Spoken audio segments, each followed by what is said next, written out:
The humanity and the decency of so many people. There were countless people who didn't think twice and ran back into the scene and helped us. And it was beautiful. It was a beautiful act of kindness to see, and it was extraordinary. It saved my life. It saved my children. Cooper would not be alive today if it were not for the act of these people who just risked everything to ensure that this little boy lived. Then at Highland Park Hospital, the extraordinary life-saving work that was done by that team. I just explain it as they fixed what could not be fixed in that little boy. It was nothing short of a miracle. They refused to give up on Cooper. They were not going to let that little boy die. And how do you say thank you for that? I mean, what words is a mother, is a family? What words do you possibly have for people that would not give up on your son? What do you say to someone who you don't even know, a perfect stranger who was willing to run back and forth from a blood bank to make sure that when that team needed to have what they needed to have, they had it? So every step of the way, the flight crew that made sure he made it to Comers, to make sure that not only if his life was saved, that his life continued to be saved. It's been extraordinary all along the way. Cooper's a miracle, but there's a whole lot of miracle workers behind that.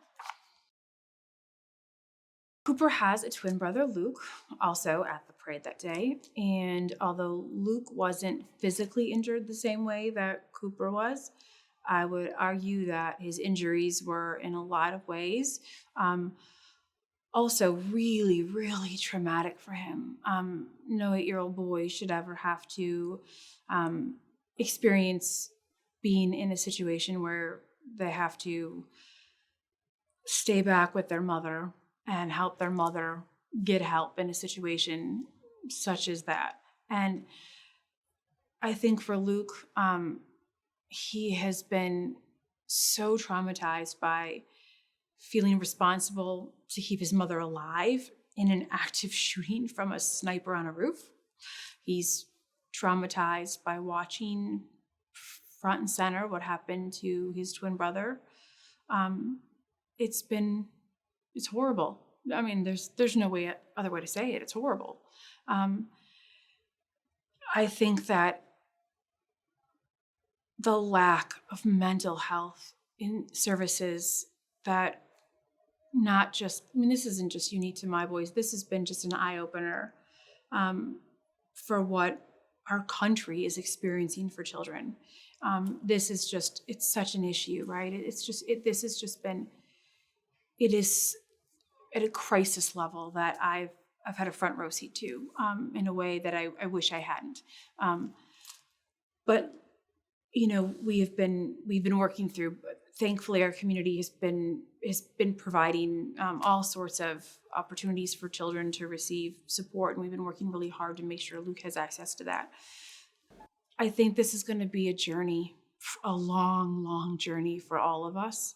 I think that Luke is working. All of us are working to get whatever it means, whatever new normal means, and I have no idea right now what that means.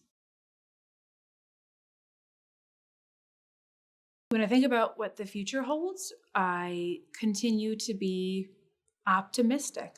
I continue to believe that Cooper is a miracle. I continue to believe that Cooper is going to change the world. He's going to teach a whole lot of people that the lesson in this is not that one person did this horrible thing. The lesson in this is that thousands of people did great things, kind things, and continue to do kind things. We are so overwhelmed by kindness, and that is what the world needs to focus on. The world needs to focus on the kindness that still exists in the world today, and that's the bigger story. Cooper's story is still to be continued, and I encourage everyone to keep watching. He's going to change the world.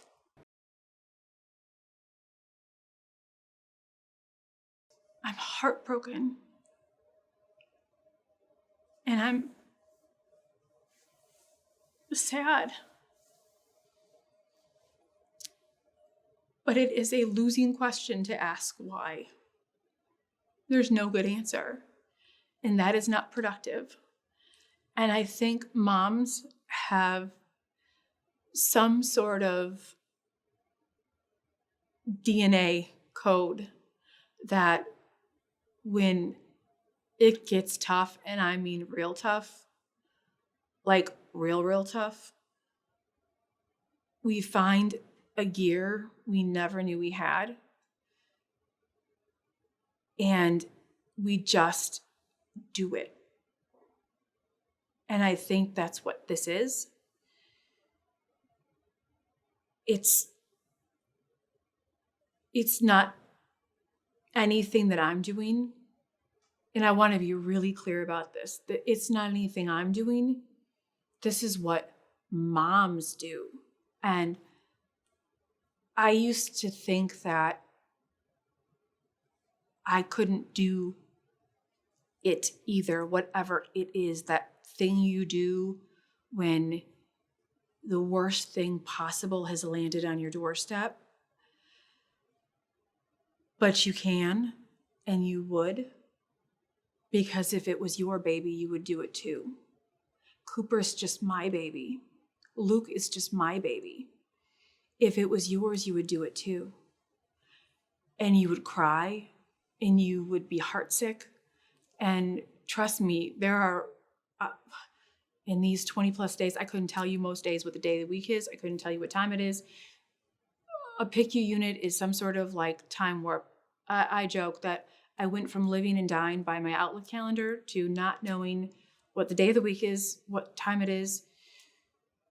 It gives you perspective that I am grateful for, though. It instantly aligns your priorities in a flash. For that, I'm grateful.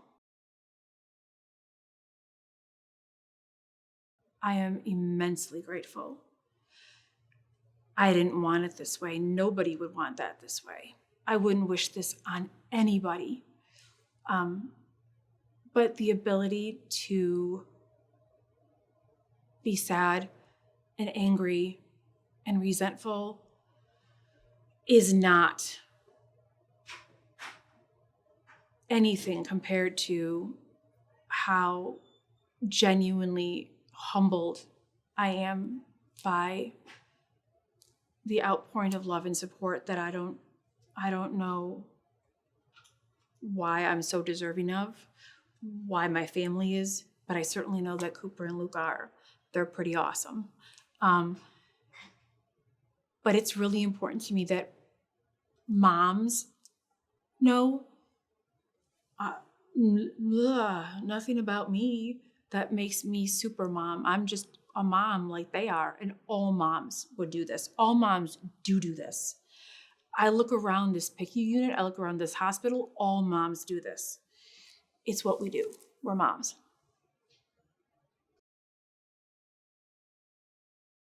This experience has been absolutely mind-blowing for me in terms of the lack of sufficient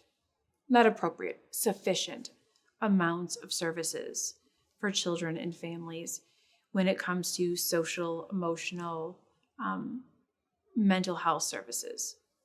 Don't get me wrong.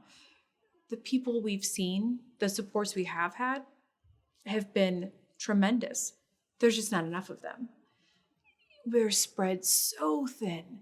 And just like in the school setting, the need is so great and the resources so thin. And in situations like this, where at some point the physical healing starts to become negated by the deep need for the emotional and mental health services. It's so intertwined, right?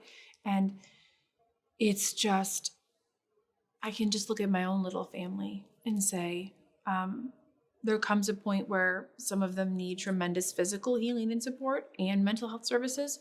Some of them need social, emotional, and mental health services. It's heartbreaking to see so much need and such little ability across the system to provide it, not because people don't want to. Everybody wants to help. There's just not enough help to go around.